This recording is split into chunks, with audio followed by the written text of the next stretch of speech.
Nothing scary, just bones. Hey, welcome in everyone. Hope everyone's having another beautiful day today. And today I want to talk about how behavior promotes toxic survivors. Behavior promotes toxic survivors because of all the things they give survivors, including stuff for free. The perks, for example. A lot of the perks that survivors get to bring or have in their arsenal, that selection of perks that they can bring into the game, just allows them to get away with making mistakes. Mistakes that would usually be in the favor of the killer. But because they made a mistake, they have these perks that they can rely on that makes them negate the mistake they made. So survivors are allowed to make mistakes. When survivors are allowed to make mistakes consistently, they get a little comfortable. And when survivors get comfortable, they get a little toxic because they think they're actually better than they actually are. But in reality, it's the perks they bring that makes them theoretically so good. And it's not even just the perks, but it is also the base kit, it is the pallets, the vaults, and the gen speeds. All of it together. We're going to break it all down today. Starting with perks. The perks that survivors bring in current Dead by Daylight 2026 allows them to get away with so many mistakes. They get so many second chance perks that basically negates all the work that the killer did. When survivors have perks that allows them to get away with stuff like that, they get a little, confident. They get a little daring. They feel like, oh well, don't worry, I can just rely on this perk to get me out of the situation. Oh, if I mess up, don't worry, I got this perk. Go help me out. There's not a single perk that the killer has that has anything regarding making up for a killer's mistake. But survivors have a plethora amount of perks that they can use to get in and out of a sticky situation that they themselves caused. A perfect example would be Dead Hard. Dead Hard promotes toxic survivors because it makes survivors think they're better than they actually are. Dead Hard basically gives survivors a free hit. So not only did you mess up with your pathing or for whatever reason, now it's the killer's fault because you just get to press one button and negate the killer's work. So now you got Dead Hard, right? You press Dead Hard, you get away. So now the killer has to spend more time to get you again. And maybe you go into another little loop area that has 30,000 more pallets in that area and 15,000 vaults, That wastes his time. Dead by Daylight moves so quick these days that some killers cannot afford to be wasting time like that. But don't worry. No one likes hearing about that. Dead Hard is such an unfair perk for the killer. I get it. It's kind of counterable. You can fake it, blah, blah, blah. But still, it is a free perk. Not a free perk. It's a free second chance perk that survivors get to use. Also, another good perk that survivors can bring in current Dead by Daylight is life. Just free distance. All you got to do is vault. And you get an insane speed boost.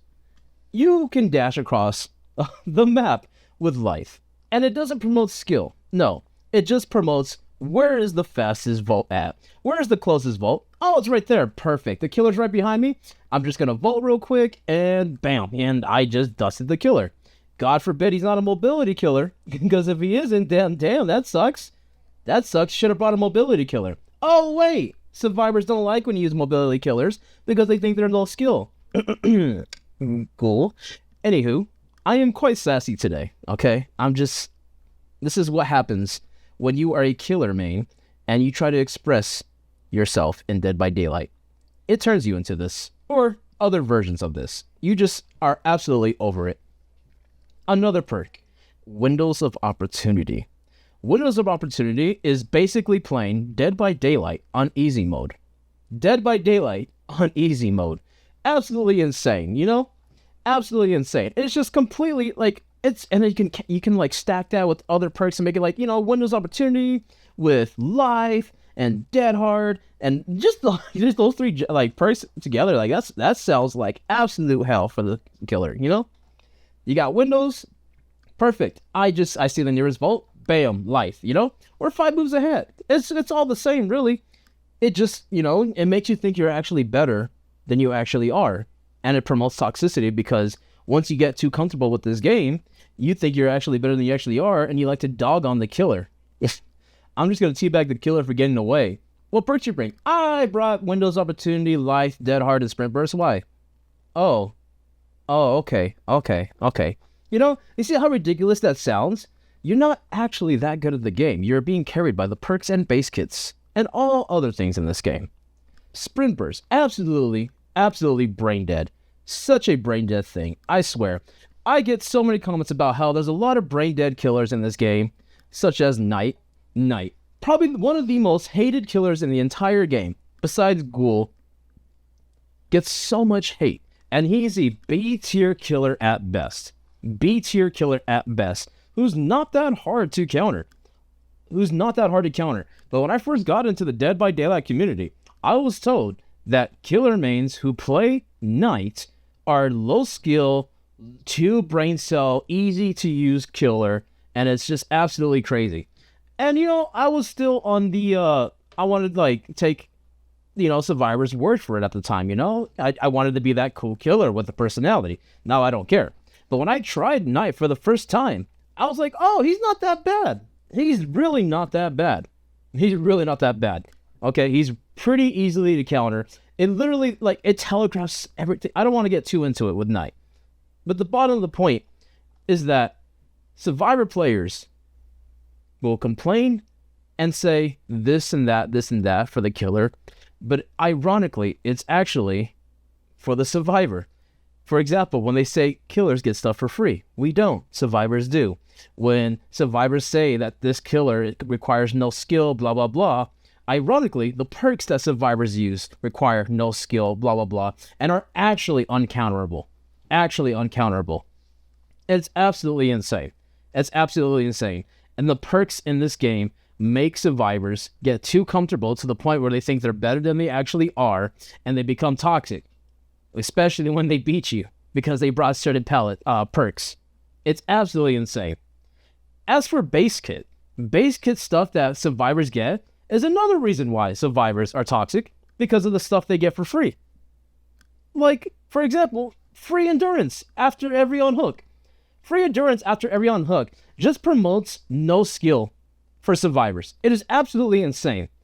Even when the Survivor makes a mistake and unhooks another Survivor near the killer, or ironically, sometimes right in front of the killer, it's okay.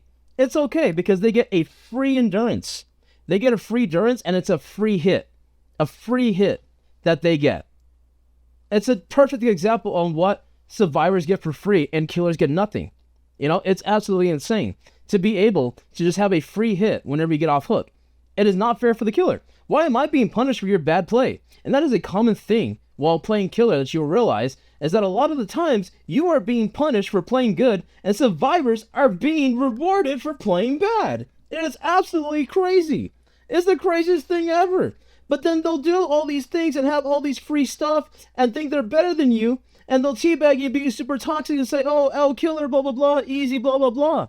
It's ridiculous. And behavior promotes it. Behavior promotes this because they keep giving Survivors all these things they can use to mess with the killer and just get away with all their mistakes.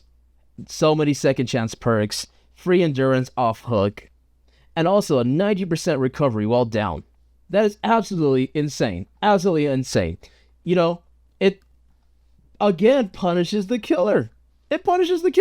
You know, because if someone has Unbreakable, they just get up, love tap the other Survivor, and he's back up, and all the work you did is just down the drain. Because they recover up to 90%. Because Survivors kept getting slugged. Because they were so bad at this game that this behavior had to give them a 90% recovery while they're down. Absolutely insane. Every time Survivors complain about something, they get daddy behavior to come in and save them by giving them something that'll help them for their bad plays. Oh, you guys messed up and everyone got down and you guys got slugged because you guys were playing stupid, or you probably were like just circling around the killer. Like one person got down and then everyone wants to be the hero, blah, blah, blah. Now everyone's down. Don't worry. I will give you Unbreakable. You can get up and then just pick everyone else up, It's completely unfair. It's just completely unfair. The base kit stuff you get for free. For free. That's actually free. Not this other BS that survivors say killers get free. They say we get free hits. Oh, that's just a free hit. Like, no. We don't get nothing for free. We don't. We just don't. Okay? We have to work for everything. You guys get stuff for free. And then when you guys get stuff for free, you will never acknowledge it. You will never acknowledge the stuff you get for free in this game, because then it will prove to you that you're actually not that good at this game at all. It's absolutely insane, because you love being toxic. You love bullying the killer. You love making your clips and posting it on social media and all that. Oh, look at me, guys. I was looping this killer for like the whole game for 5 gens. Ha ha ha. When I watch survivors play, I actually compliment people who actually know how to loop, without relying on perks. It's a complete difference. It's a complete difference running to the next pellet or vault, or just, actually having good passing and, wasting the killer's time. And it's just going around one pallet. You can waste a lot of time. Like, a lot of time, like, killers will be like, all right, this guy's pretty good, and just walk away, Because, you're actually good at the game. You're not relying on perks. But most survivors, especially the toxic ones, do not think this way. They think no matter what they do, it's because they were good at this game. Not because of the base kits they got, not because of the perks they brought, or the map, or the pellets. The pellets and vaults in this game is another reason why survivors are allowed to be toxic to the killer. And they do their little teabag thing at the end of the game, blah, blah, blah. But like I was saying earlier, all they did was walk to the next pallet. I dropped the pallet.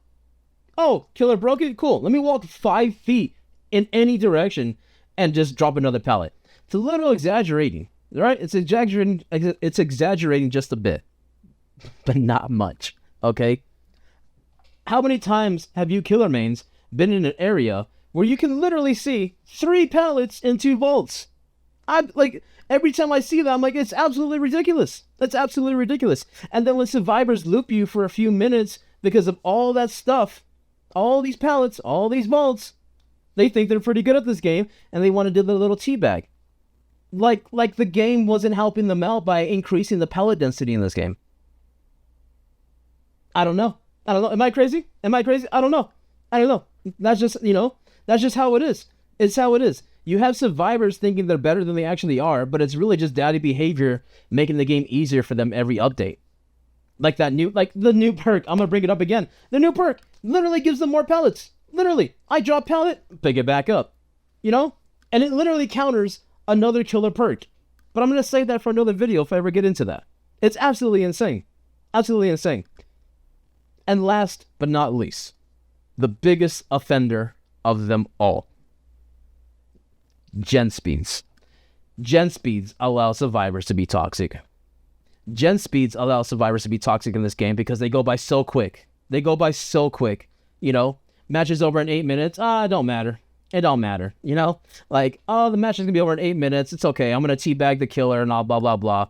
Like they were actually good at this game. Like they didn't bring these certain perks and have all this other equipment on them to make the game go by much smoother for them.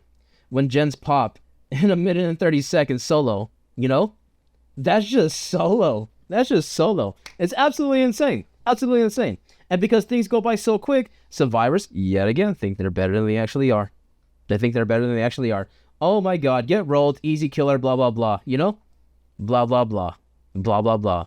Like this game is not catering to them. Like the gen speeds aren't super, super, super fast these days. So because gen speeds go by so fast these days, they think they're better than they are. And it's just, you can break down every part of Dead by Daylight for the survivor side, and it just allows survivors to play horribly and still come out on top. It is absolutely insane. And then they will be toxic and act like they're better than you. But they will never acknowledge it. They will never acknowledge all this stuff they get for free. Because then it would be a self call out. It would basically be like, oh, yeah, I only got away from that because of this, and that. Or, yeah, I know you slugged us all, but, because I brought Unbreakable is why we all got out, yeah, so it's not actually my skill, it's not my skill. It's just the mechanics in this game that let me get away with making mistakes over and over and over and over again. It's absolutely insane. They will never admit that, because then it's a self-report. It's a self-report that you're not actually good at this game. You're just being carried by behavior. And because behavior keeps insisting on giving everything to these survivors, it makes them feel way too comfortable to bully the killer. That's all I had to say. I hope the next video will be a little more positive and be upbeat. I wanted to do something more positive instead of being such a negative Nancy all the time. We'll see what we can do. I think I got something cooking up in the back. But I love y'all. Thank y'all for watching the whole video, and I'll see y'all in the next one.